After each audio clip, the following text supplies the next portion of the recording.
लागलं अक्षरशः.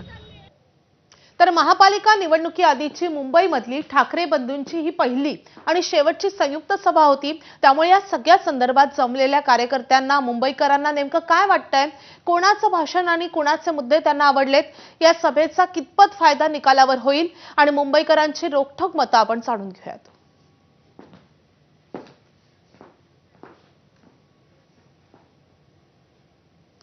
दरम्यान ठाकरे बंधूंच्या या सभेवर भाजपचे प्रवक्ते केशव उपाध्ये यांनी काय प्रतिक्रिया दिली आहे ते पाहूयात. त्यांची एक्स पोस्ट आली आहे.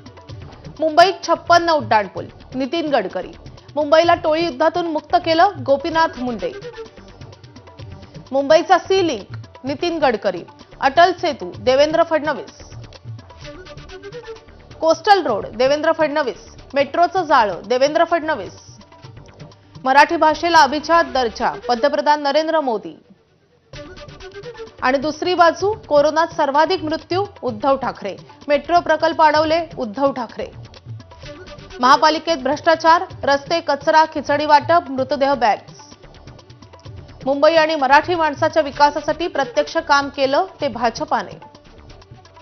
विकास करणारे कामातून ओळख पटवतात, बोल घेवडे फक्त घोषणांवर जगतात. अशा शब्दात केशव उपाध्यांनी ठाकरे बंधूंवर हल्लाबोल केलाय.